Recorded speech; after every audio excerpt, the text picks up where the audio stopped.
हर एक मात्रा का, फुल स्टॉप का या फिर जो साइंस होते हैं उनका एक एक खास महत्व है। ठीक है जी। तो हमने गाद तक पढ़ा था। गाद का मतलब क्या होता है? ग्रुप, कंपनी या ग्रुप ऑफ मैन। ठीक है जी। अगला हम पढ़ते हैं 8वां नाम जो है अशेर। अशेर का मतलब होता है हैप्पीनेस। ठीक है जी।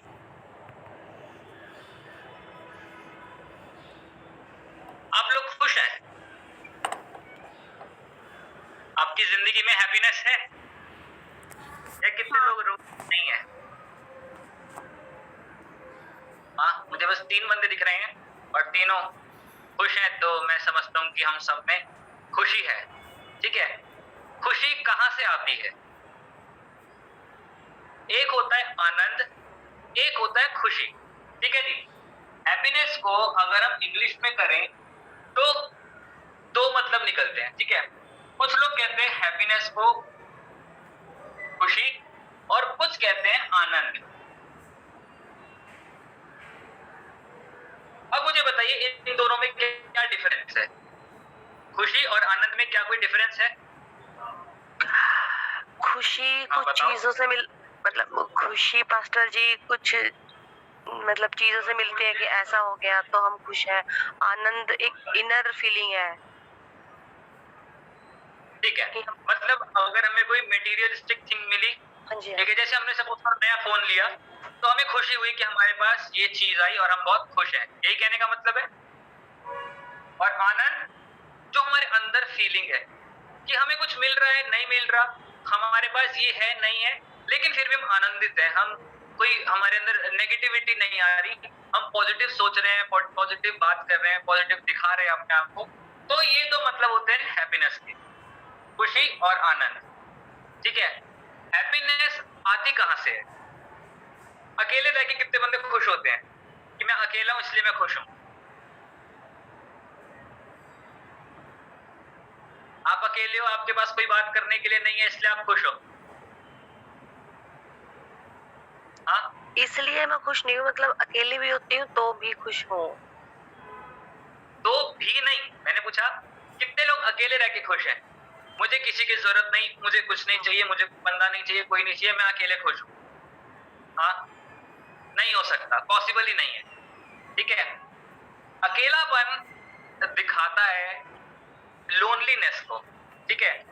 जब अगर हम चलो आज की बात करते हैं, ठीक है, आजकल कितने सारे एक्टर्स हैं, कितने सारे लोग हैं जो डिप्रेशन में जा रहे हैं। ठीक है। डिप्रेशन में जाने की सबसे बड़ी वजह क्या है? वो डिप्रेशन में इसलिए जा रहे हैं क्योंकि उनके पास कोई बात करने के लिए नहीं है। वो डिप्रेशन में इसलिए जा रहे हैं क्योंकि वो अपने आप को किसी के सामने एक्सप्रेस नहीं कर पा रहे हैं। ठीक है, इसीलिए वो डिप्रेस हो रहे हैं। ठीक है। लेकिन अगर हैप्पीनेस है तो हैप्पीनेस के साथ में डिप्रेशन तो नहीं आ सकता। अगर हैप्पीनेस है तो हम अच्छा रहेंगे, अच्छा खाएंगे, अच्छा पिएंगे, अच्छा दिखेंगे और हमारे चेहरे से वो खुशी दिखेगी। लेकिन अगर हम डिप्रेस हैं तो हमारी आंखों में काले घेरे दिखेंगे, हम रात को सो नहीं पाएंगे, किससे बात भी करेंगे तो हो सकता है उसको डांटने लग जाए या कुछ भी व्हाटएवर। हैप्पीनेस कहां से आती है? हैप्पीनेस आती है ग्रुप ऑफ पीपल से। ठीक है, कि हम किन लोगों के साथ संगति करते हैं। अगर हमारी संगति अच्छी है या हमारी संगति प्रभु में है या हमारा फ्रेंड सर्कल अच्छा है, तो होता क्या है कि हमारे पास हम कितने दुख में क्यों ना पड़े हों, लेकिन जब हम अपनी संगति में जाके उन बातों को शेयर करते हैं, अपने मन को हल्का करते हैं। ठीक है। और जब मन हल्का हो गया तो ऑटोमेटिकली हमें खुशी हुई कि हाँ, अब हमारे मन में कुछ बात नहीं रह गई है। लास्ट जो हमने पढ़ा था 7th नंबर, गाद। गाद का मतलब होता है ग्रुप ऑफ मैन, मतलब फेलोशिप। जब जब हम फेलोशिप में रहते हैं, खराब नहीं, अच्छी फेलोशिप में जब जब रहते हैं, तब तब हैप्पीनेस हमारी जिंदगी में काम करती है। इसीलिए बाइबल बताती है कि चेले अंतिम दिनों में क्या करते थे? वो फेलोशिप में रहते थे, एक साथ खाते थे, एक साथ रोटी तोड़ते थे और एक साथ प्रार्थना करते थे। प्रभु का वचन भी कहता है कि लॉलीन रहो, एक दूसरे से मिलते रहो, एक दूसरे को चिताते रहो। भाई भाई जब मिले तो इस बात से मिले कि वो कैसे परमेश्वर की महिमा कर सकते हैं। मिलना, मिलना क्यों इंपॉर्टेंट है? मिलना इसलिए इंपॉर्टेंट है कि जब हम मिलेंगे ऐसे लोगों से जो हमें प्रभु के करीब लेके आ पा रहे हैं, हमारी जिंदगी में हैप्पीनेस ऑटोमेटिकली काम करना शुरू कर देगा। आमीन। समझ में आ रहा है आप लोगों को? ठीक है। और एक हैप्पीनेस होती है लोगों से मिलके, एक हैप्पीनेस होती है जिसको हम कहते हैं the joy of the lord. वचन कहता है the joy of the lord is my strength. प्रभु का सामर्थ मेरी ताकत है। ठीक है। वो जॉय कहां से आएगा? जब हम प्रभु के साथ, प्रभु की संगति में रहेंगे। जब जब हम संगति में रहेंगे, हैप्पीनेस हमारी जिंदगी में ऑटोमेटिकली काम करना शुरू कर देगी। ठीक है, समझ में आया इतना? चलो अब अगला नाम,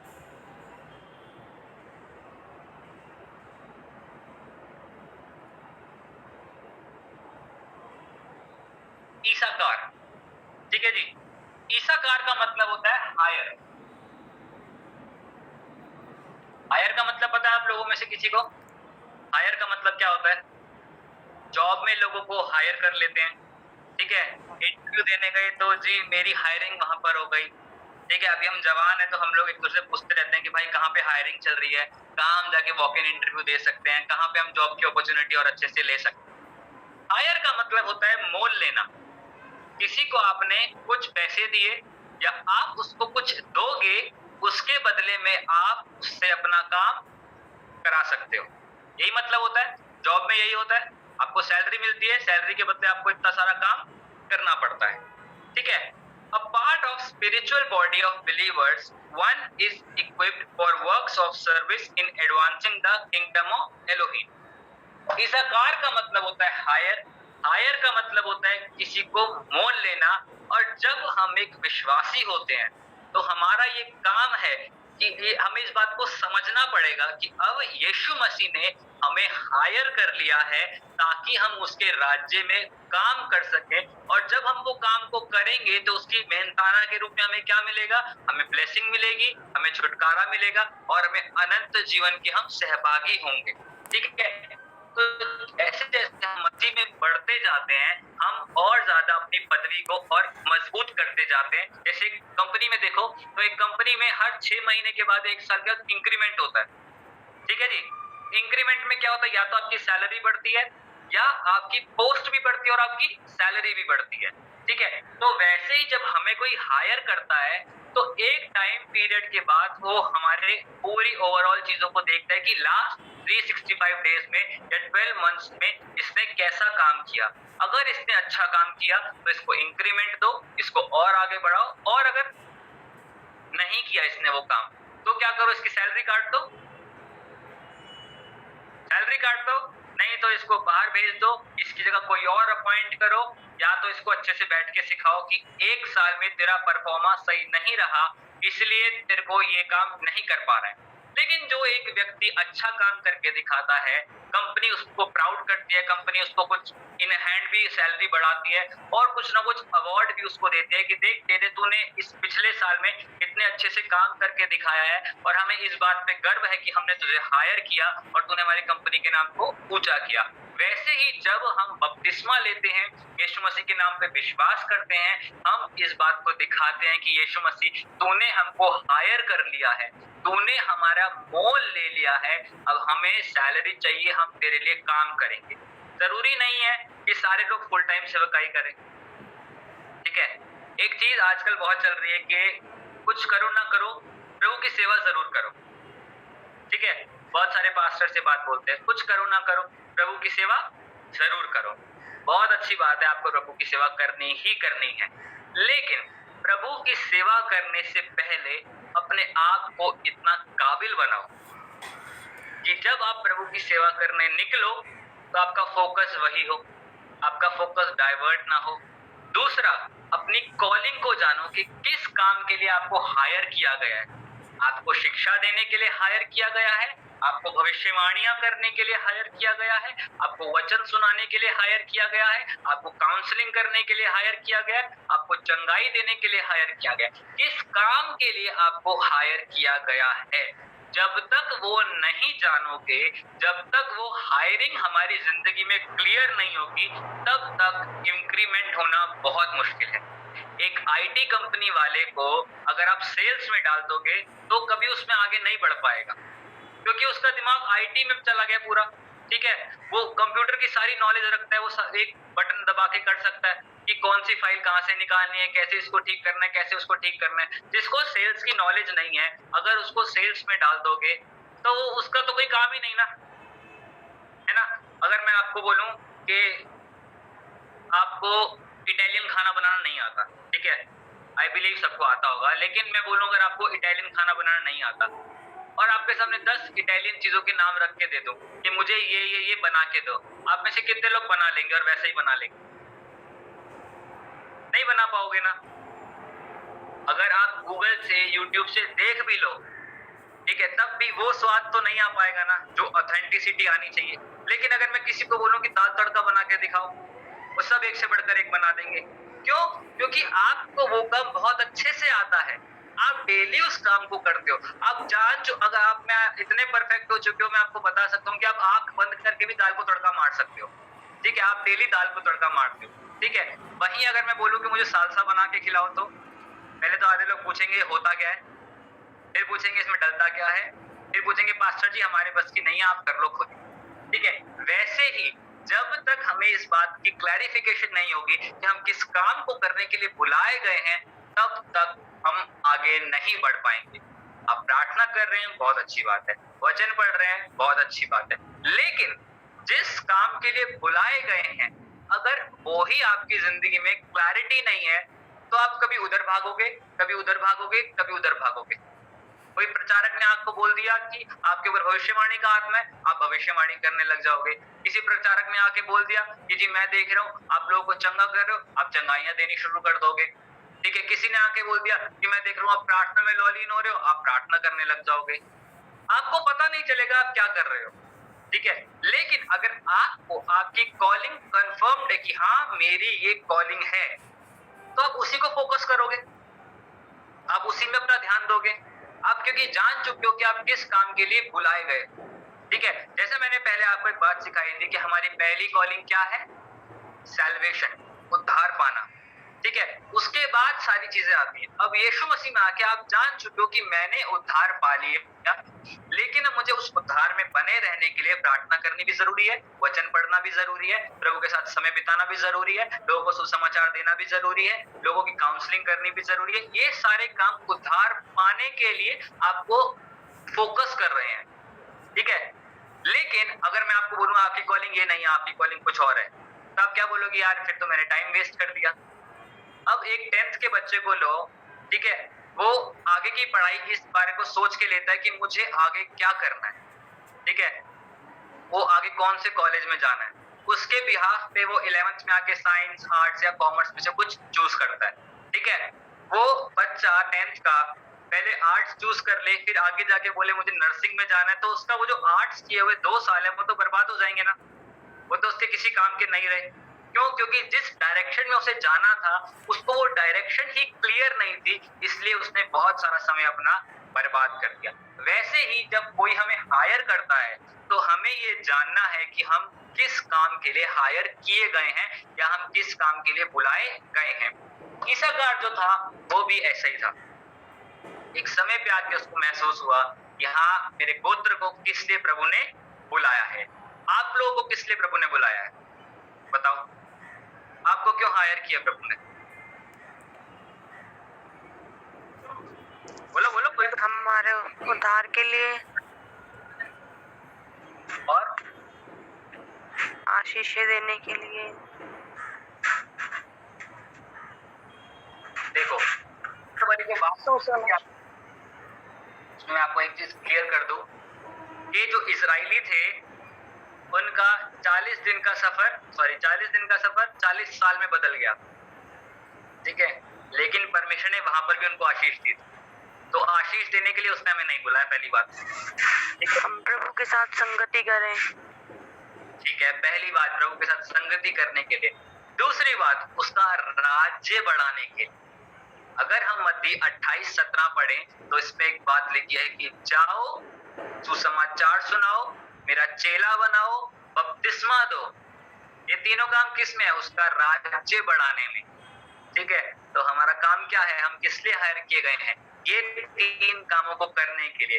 लेकिन जो हमारी कॉलिंग है वो इस बात को सुनिश्चित करती है कि हम कैसे इन तीनों कामों को कर सकते हैं। Because in the body of Christ everyone can't be head, everyone can't be hand, everyone can't be leg. सबका एक एक पर्टिकुलर काम है जो बटा हुआ है, जो उसे करना है। ठीक है, तो कंफ्यूजन तो नहीं है? ठीक है, चलिए अगला नाम आता है जेबुलून का। जेबुलून का मतलब होता है एक्सॉल्ट करना।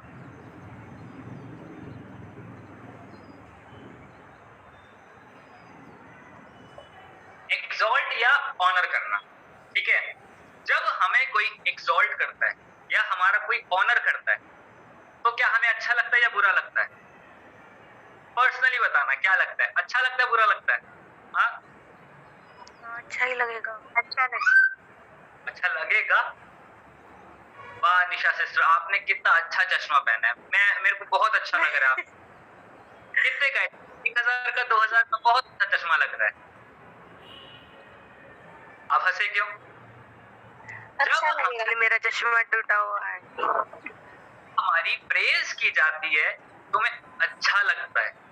ठीक है, हैप्पीनेस। हैप्पीनेस कहाँ से आती है? फेलोशिप से। अभी हम क्या कर रहे हैं?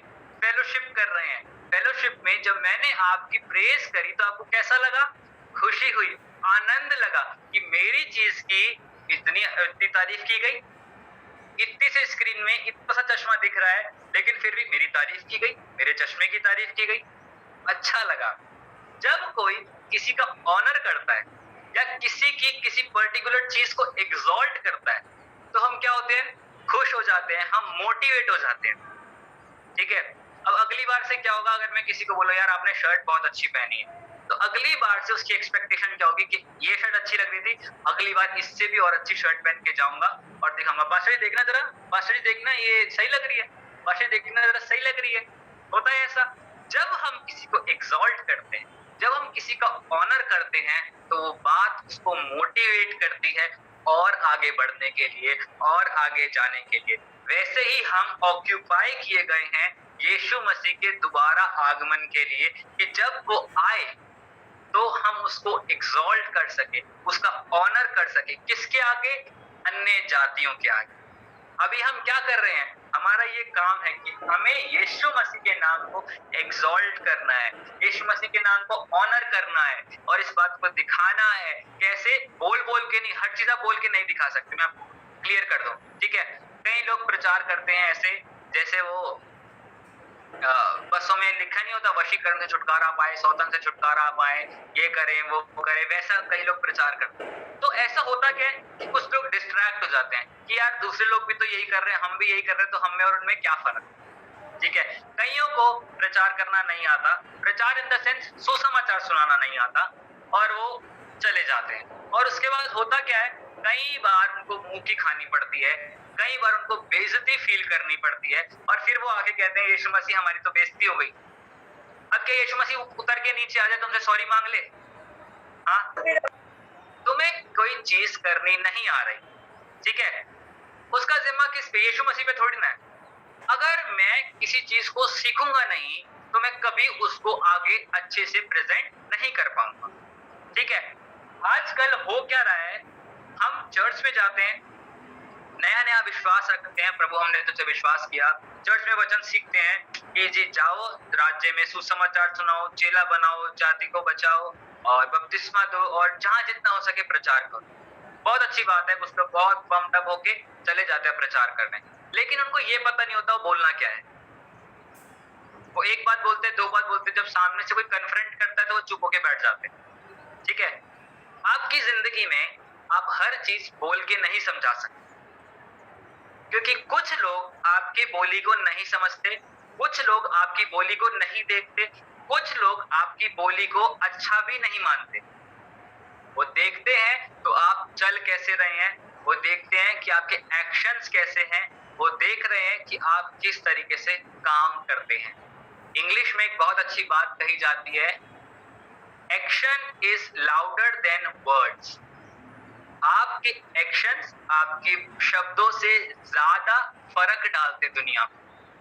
अगर आज मैं आपको एक बात बताता हूँ अपनी, सिर्फ इस एक्शन वाली बात पे एक बात बता रहा हूँ। हम लोग एक जगह पे नॉनवेज लेने जाते थे और वो जगह घर के पास से थोड़ा सा ना मतलब उजड़ा हुआ इलाका था। ठीक है, तो काफी समय से हम उनके पास सामान ले रहे थे और जब भी मैं उनके पास जाता तो मैं उनको बोल रहा थैंक यू अंकल। उनको लगा ठीक है कोई बोलता होगा। ठीक है, अब 5-6 बारी गया। ठीक है, मैंने बोला thank you uncle ji, thank you uncle, thank you uncle, हर बार जाता बोल के आता। एक दिन उन्होंने मेरा हाथ पकड़ लिया, बोला तू कहाँ से आता है? मैं बोला अंकल जी क्या हो गया? कह रहे इतने सारे लोग मेरी दुकान पे खड़े होते हैं, पैसे लेते हैं, कोई गाली गाली तक दे जाता है, लेकिन इतने सालों में पहली बार तू मेरे पास ऐसा आया जो मुझे थैंक यू बोल के जा। मैं तो उनका सब कुछ थैंक यू बोलता हूँ, आप मेरे को सामान दे रहे हो तो थैंक यू बोलने वाली कौन सी बड़ी बात है? तो काम है मेरा थैंक यू बोलना। कह रहे नहीं नहीं नहीं नहीं नहीं, तू मुझे अपना नाम बता, तू बता तू करता क्या है, तू बता तू रहता क्या है। फिर मैंने बोला हम चर्च जाते हैं, हम ऐसे करते हैं, हम वैसे करते हैं। तो वहां पे क्या मिला, एक अपॉर्चुनिटी मिल गई। मैं डायरेक्ट जाके अगर उनको बोलता अंकल आप यीशु मसीह के बारे में जानते हो, तो अंकल क्या बोलते, भाई दुकान का टाइम है आगे बढ़ जा, अभी मेरे को नहीं सुनना। ठीक है, मैंने कुछ नहीं बोला, सिर्फ एक्शन दिखाया कि यीशु मसीह ने जो प्यार मुझ में दिया है, एक छोटा सा थैंक यू वर्ड कुछ नहीं करता।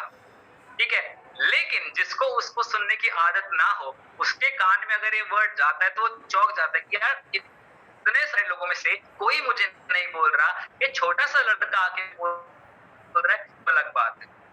वैसे ही बहुत सी बार हमें अपने एक्शन से दिखाना पड़ेगा कि हाँ हम यीशु मसीह के पीछे चलते हैं।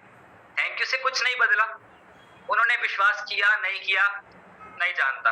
ठीक है, लेकिन मुझे एक मौका तो मिल गया यीशु मसीह का नाम वहां देने का, मुझे एक मौका तो मिल गया। उन्होंने खुद से रोका, तू बता तू क्या करता है।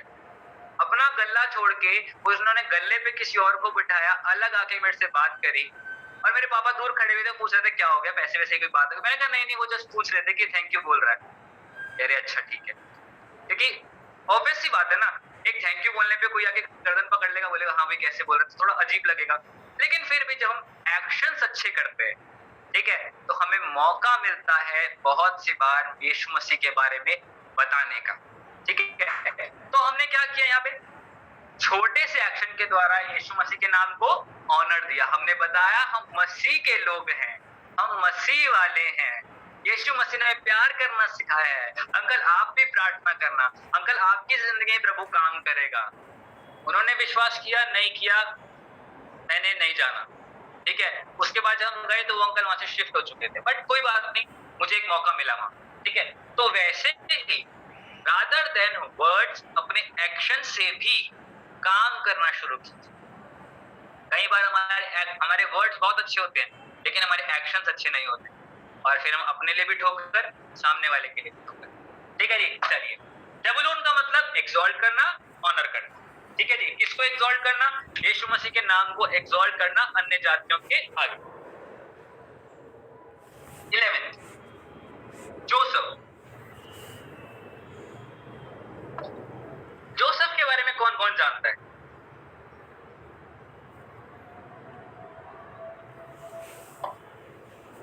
जोसेफ का मतलब होता है एडिंग।